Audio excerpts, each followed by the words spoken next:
How's it going, everyone? This is Sherv back. Um, it's a gorgeous day out here in Southern California. Outside, we have all different kinds of birds flying around, fluttering in the fountain out there. And lately, there have been a good number of monarch butterflies floating and gliding around here, which is very cool. But I'm on to do the 2022 Jazz Vinyl Tag, which started for the second year in a row by Chris at Tunes from the Man Cave. And I'm sure I'll do a lot of talking during this, so I'm not going to waste much time, and we'll get started on the questions. And there were a few that they were hard for me to answer, so I've kind of added my own things to a few of the prompts, changed things around just a little bit. And so here we go, see how it goes. And there are a handful of people who've inspired me to make another video, and I think they know who they are. So I've got my list, and take it from here. Favorite find of 2021, jazz find, of course. My favorite find was actually found by someone else and given to me, but not necessarily as a gift. Sometime towards the end of last year, I went to Amoeba Hollywood with a bundle of records to trade, and I got a pretty solid amount of trade, but at that particular time I wasn't feeling Amoeba and looking around, so I just took the credit slip and left. And then it occurred to me, why don't I mail this credit slip to my friend Jim and have him shop for me at the Amoeba San Francisco? So he got me a handful of albums, I think actually like 7 or 8 albums, and a lot of them I didn't know or have, and some of them he didn't know or have, and I like those kinds of exchanges between us, where we just buy something for the other without knowing what it is ourselves. And this is what's playing in the background, is this Greek fusion orchestra by Kyriakos Stetses, out of Greece, 1977 recording. This is volume 2. And we listened to this after he brought the records over, and yeah, it's not often I feel this way anymore, but I was very blown away by it. We both were, and he ended up getting the volume 1, so we both need the other one now. Yeah, fantastic stuff. I don't know much about Stetses. He's an arranger. He doesn't play on this record. He's an arranger for the music. But you have some reeds, sax, flute, what's called a folk clarinet, drums, more sax, guitar, piano, bass. Excellent stuff here. Reissued on the Tarenga Beat label with good notes. And I guess that's a young Stetses playing the saxophone there. So that's my favorite find of 2021, thanks to Jim. Favorite reissue, I didn't get too many reissues last year. I've got Passing Ships. I know I've shown that, and people have shown that, and maybe just a couple more. But one that really stands out to me is this Roscoe Weathers, I'll Remember. And this isn't necessarily a proper reissue because this album never came out. It's assembled from a number of 45s, and they made this album on Jazzman Records. And Roscoe Weathers was out of LA in the 50s and 60s, but he really did his own thing.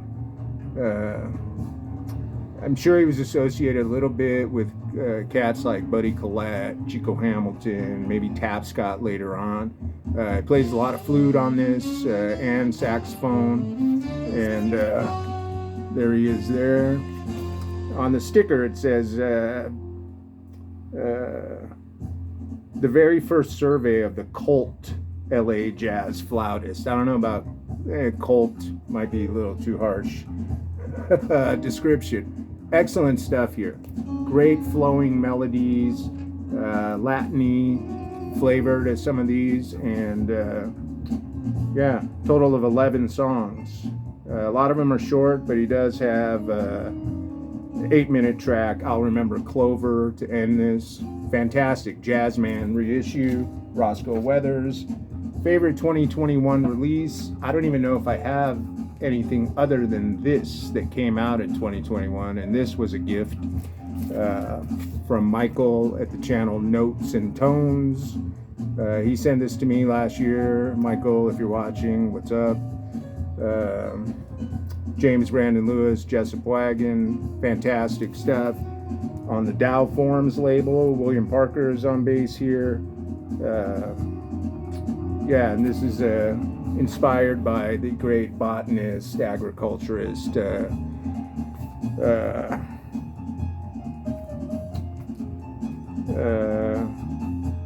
what's the name of this band? Red Lily Quintet. Yeah, George Washington Carver. Drew a blank. Fantastic. I guess you could say on the spiritual side. When it comes to that kind of jazz, I'm a little skeptical about newer artists, but this is the real deal. Excellent stuff, still out there available.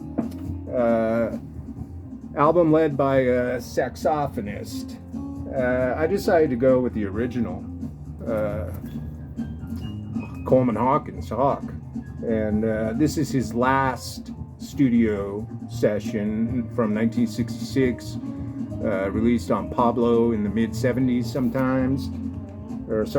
I think I'm guessing this was probably originally recorded for Verve, but never put out because Norman Granz produced this, Val Valentine engineered, great Phil Stern photo right there. And this was towards the end of Coleman Hawkins' career and life. He wasn't in that great health, but it's still there. Barry Harris piano, Bob Cranshaw bass, Eddie Locke drums, and this is a Spanish copy. All the notes are in Spanish, and he revisits The Man I Love on here. Yeah, Coleman Hawkins, also known as Bean. Don't Blame Me. A lot of songs that are familiar to jazz listeners. Sweet and Lovely, Exactly Like You. Yeah, Coleman Hawkins, Bean. I wonder if Kobe Bryant ever was aware of Coleman Hawkins. Album led by a trumpeter, going with Ahmed Abdullah. This is a beautiful one, Life's Force. This is a sextet, 1979 on the About Time label. Beautiful, just for the most part thoughtful melancholy. I think a lot of people either know of this or have it. Yeah, and I think this is still out there available. There might be like leftover stock of these About Time records. An album led by a guitarist. A lot of these I picked just the first thing that popped in my head going over these, and this was the first one I thought of. Barefoot Boy, Larry Coryell. And this is, he does a version of Gabor Szabo's Gypsy Queen, which is out of this world, but then even takes it to another level with the sidelong call to the higher consciousness. And this is on Flying Dutchman, and it has Steve Marcus on some, Mervyn Bronson, who was in Coryell's band for a while, Lawrence Killian, Roy Haynes is the drummer, and I was taking this out, and I thought to myself, I wonder if this is, I don't know if this has been reissued at all in this century. So maybe it's overdue. Yeah, Barefoot Boy, Larry Coryell. This is from 72, 71. Yeah, excellent record there. Album led by a pianist. This is an album I got last year. It's a reissue. I didn't even realize it came out. It must be a one-off ESP reissue. Lowell Davidson Trio with Gary Peacock and Milford Graves, and recorded in 65. And this is nothing special about this reissue. It's a good price and sounds really good. And as far as a piano trio goes, this is very moody and some advanced playing, but it's not out at all. It's not what you would expect from an ESP record, but still it's very listenable, but you can tell it dives a little further into the whole realm. It's 5 songs. Ad Hoc is fantastic. Strong Tears, there they are. So I don't know what the deal is with this. Like I said, I think it's just a one-off. I didn't see any other or know about any other new ESP reissues. I'm not sure who exactly put this out. Is it ESP themselves? But yeah, great one there. And organ-led session. This one I changed around a little. I recently got rid of a armful of albums, and a lot of them were organ combos. So I don't have that many left. So I decided to kind of go the opposite and get rid of the keyboards altogether and go with a pianoless quartet album or pianoless combo.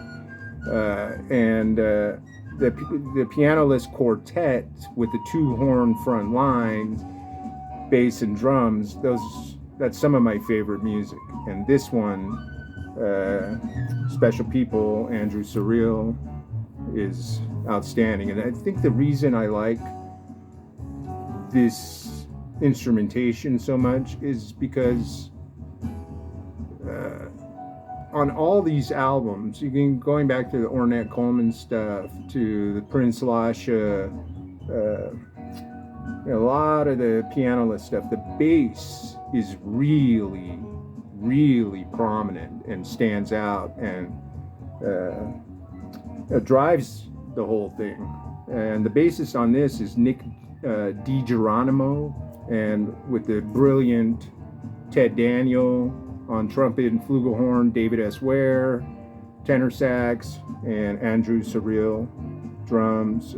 Ted Daniel is a master of the art. I mean, he's a player. Yeah. And the bass, again, like I said, it's just like provides a thrust to this music. And Special People, this is a special record on Soul Note. Trombone-led session, and acknowledgement to Gresham Moncourt III, who died here recently last week. I know people have shown his albums. Dave did a great tribute, so I just want to acknowledge that. But I'm going to show a very interesting trombone record, Albert Mangelsdorf Tromboneliness. Solo trombone album.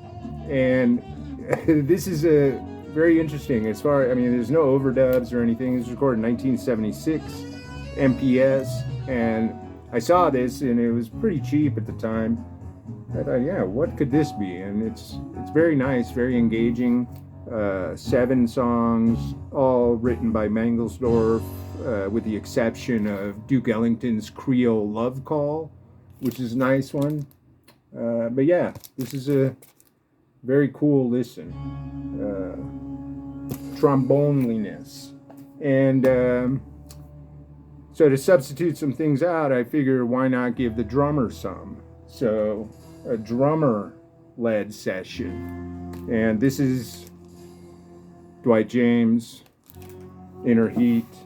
This is, I mean, I think a lot of people know about this who are into that, again, spiritual type. I mean, this is up there on the Cadence label. And you got Bayard Lancaster, Mitty Middleton, tenor sax, Clarence Bradley, trumpet, Con Jamal vibes, and Howard Cooper bass with Dwight James on drums. And Dwight James writes 3 of the 5 songs. Con Jamal, Howard Cooper each write a song. And this is, again, this is a pianolist too. Again, the bass on here, Howard Cooper, it just propels everything. And it's just smoking right out of the gate with Jaja. 14.5-minute track. Cadence always has a lot of words to their notes. Yeah, Dwight James, Inner Heat, album by a drummer. And then I figured, why not go with the bassist? Someone I don't really know much about, Marcelo Mellis on Black Saint. I think he did a couple albums on Black Saint. Co-led a lot of sessions. Italian bass player, and this is a very interesting record. Some vocals, people might be turned off by the vocals, but to me it's added texture. It's a wordless vocal. I think for the most part, Sheila Jordan and Gene Lee. But the lineup here, you got Lester Bowie, Enrico Rava on trumpets, George Lewis, Gary Valente trombones, Fred Hopkins, and Marcelo Mellis and Fred Hopkins play bass, Don Poland on piano, Nana Vasconcelos percussion, and Don Moy, Famadou Don Moy, extra percussion, and the extra. I don't think either one of them plays proper drum kit. It's just various percussions along with all these other instruments. And this 3 songs, sidelong, free to dance. To me, I hear this as this could be music for performance art. Like and the vocals add to that imagery, where you can picture a dance troupe or something like that performing while this music is playing. Yeah, and I was trying to think. I know I have Mellis as a side player on something, but I couldn't think what it is. This is Black Saint, 1970, recorded in 78, came out in 78, Black Saint label. Yeah, Free to Dance, Marcelo Mellis, cool one there. And jazz funk, yeah, that was that might come later at the end. So I decided to go with a Latin jazz record, and this one, Sabu Martinez with Sahib Shihab, 1978 Swedish radio broadcasts. And awesome stuff here. Sahib Shihab was based in Europe for a long time, so I think Sabu Martinez was in Sweden for quite a while, relatively speaking. And and this came out can't remember, maybe like 15 years ago it was issued, 2008, on SR Records. And my only, if that is a problem with this record, it's very short. It's under 30 minutes, but great opening track, Nus, N-U-S, Memo to Art Blakey, Gandhi's Candies, Sabu Martinez, Sahib Shihab, Latin jazz record, fusion session.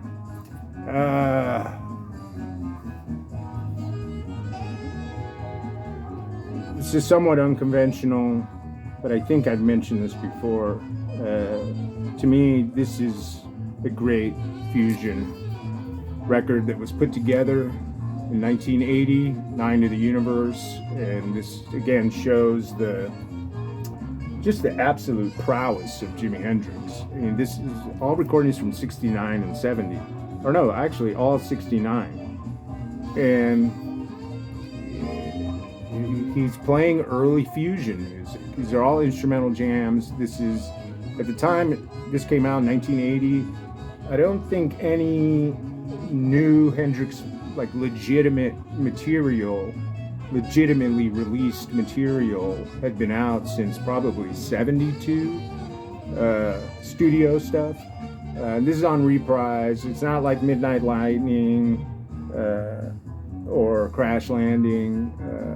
I think even though there was a little bit of controversy when this came out, but these are legitimate recordings, no overdub, no extra music, or they didn't bring in musicians to overdub the rhythm section or anything. You've got Jim McCarty from Cactus and Mitch Ryder on a jam here, Jimmy Jam. Larry Young is on here, and a lot of these are excerpts, and the one with Larry Young was eventually put out in its full format, 20-something minutes. Same with the Jimmy Jam, and I think Easy Blues. Billy Cox and Buddy Miles play on a lot of this. And I was thinking about this. If Hendrix wasn't Hendrix, who he is, the worldwide figure that he is, and just another player, like if this had come out within a small discography, it would be considered legendary. One of these legendary underground kind of albums. Yeah, Nine to the Universe, Hendrix. Should I flip the side?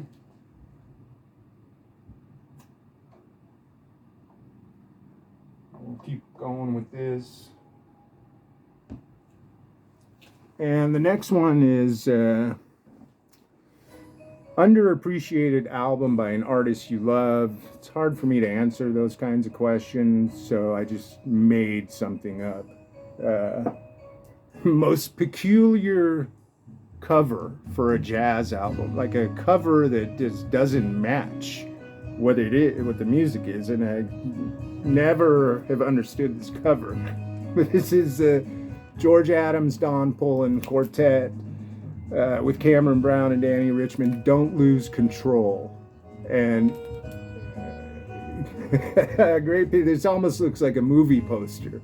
Like the name of the movie is Don't Lose Control, and that's the poster for it. But yeah, an excellent album. George Adams, Don Pullen on the Soul Note label.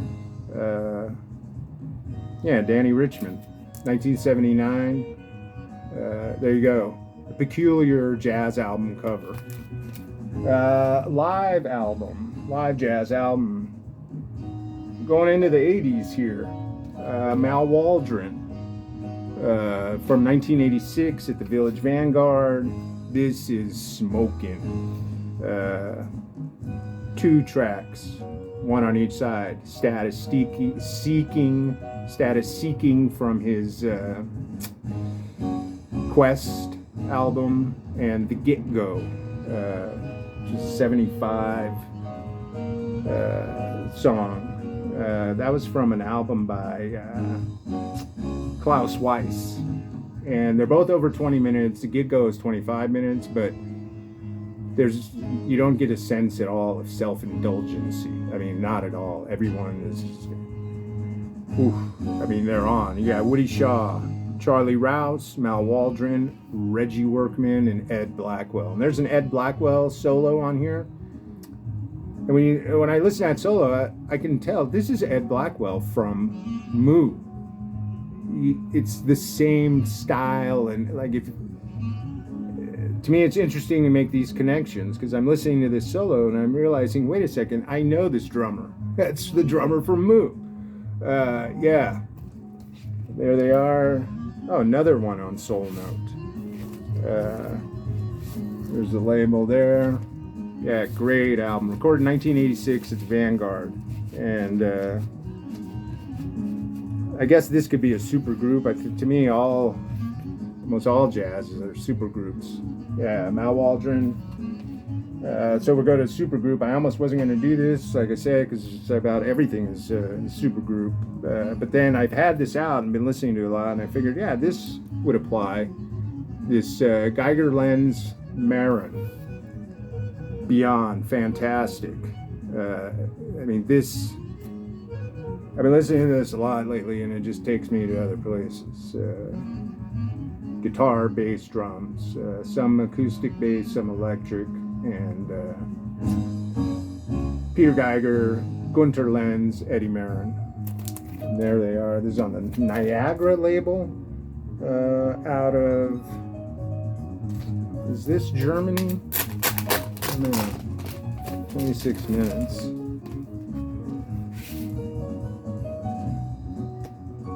See, I used to know these things off the top of my head. Well, there's a label. Beautiful. To me, this is a super group. Fits. I mean, these guys are all top notch on their game. And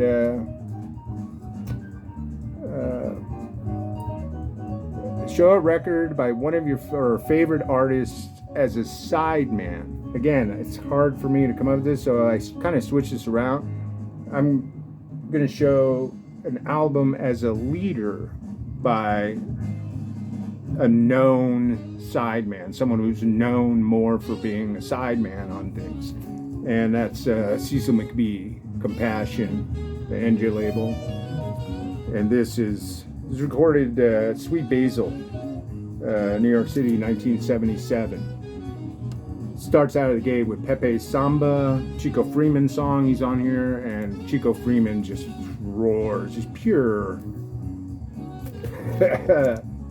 electricity in a way, even though it's not electric, just the electricity you feel from it right off the bat. And then Undercurrent ends side one, and then side two, Compassion. And I have a couple other recordings at Sweet Basil. It must have been a place where people who went there must really want to be there and see what they're seeing, because you don't hear any like background noise, but you can tell the room, you can sense the room, but you don't hear the chatter or the glasses or anything like that. And I think the same is true with this Dollar Brand I have with Carlos Ward at Sweet Basil. You don't really hear, but you can sense the room. Yeah, Cecil McBee, sideman, album as leader. He, of course, is on hundreds of records, but I think maybe made 4 or 5 albums as a leader in the 70s, early 80s, a couple on Indian Navigation and Muse. And an album by an artist more people should know. I'm always going to champion John Chakai. This is a duo album with Andre Goutbeek, Dutch player. They both play saxophones and other reeds, bamboo flute, and this is just the interplay between them. Probably sketches thought out, and then just a weaving improvisation between the two of them from 1978 on the Marge label. Nice cover there. There they are. And vocal album. Or no. An album that should be bigger. Again, it's hard for me to answer stuff like that, so I just made something else up. How about a jazz album from Behind the Iron Curtain? I got this recently. Bogusław Rudzinski out of Poland. And this is like library music, jazz, library. This is excellent, excellent stuff. A lot of the music on here, you can kind of look at this image and get a sense that it sounds like that. Kind of street life and a couple of mellower tunes, very sad, melancholy, some upbeat stuff. Yeah, Unitron. I think this just came out last year. Maybe this year. There he is. He's a saxophonist. This is a quintet with piano, bass, drums, and guitar. And a lot of times, this is 1963, the guitar or the piano on here sometimes sounds like an electric piano. And it doesn't, I don't even know if there was electric piano in 1963, but yeah, very, very killer record. And a vocal album. This is not necessarily singing, it's more poetry to rhythm, almost like an early rap, you could say. 1959, Babs Gonzalez, Tales of Manhattan. The cool philosophy of Babs Gonzalez, who was like a street hit kind of poet, and came up with a lot of the vernacular used at the time in jazz. I mean, there's a list here of stuff he came up with, like chick. I guess no one referred to women as chicks until this. And you know, got a cop something, crib for your home. I mean, that's still used. Gig. Apparently came up with that, kind of in the lines of Oscar Brown Jr. at the time, a little bit, but in that line of like Cab Calloway when he started doing his thing 20 years before this, and the lingo that Calloway came up with and using. Calloway's a little more production and showy. This is a small combo. Doesn't list the band, but I'm pretty sure Roy Haynes is a drummer on here, and maybe James Moody plays the flute, and otherwise I can't remember who else is on here. Yeah, and there's Babs there. Nice cover, Tales of Manhattan. This is a good one on Jarrow Records. And the final question, or stuff I hope to find or look forward to in 2022. I don't really look forward to anything. And I don't pay attention. That's part of it too. I don't pay attention to what's going to be coming out and stuff. So I'm not doing those. And then the album you're going to save in a fire. And again, I'm going to pick something that might be unconventional. If there's a fire, I actually, think about this. I don't think I'd have a problem with losing all my material possessions. I look at it as, hey, that could be a new lease on life after something like that. So if in this hypothetical situation where there's a fire and I have the mental or physical wherewithal to go grab a record to take with me, I'm coming over here. And again, this might be unconventional, or it is unconventional. But to me, this is the ultimate record to save, which is encompasses a lot of this stuff: jazz, funk, fusion, rock, and One Nation Under a Groove. This is the album I'm saving if there's a fire, because if I'm put out of my home and I have to be on the streets for a while, I want to carry this record under my arm. Funkadelic. And you got to make sure you find a copy with the 45. live Maggot Brain and instrumental PE Squad. Funkadelic, One Nation Under a Groove. All right, that's it. We'll see how it goes from here. Thanks again, Chris. Thanks to those who inspired. And everyone take it easy.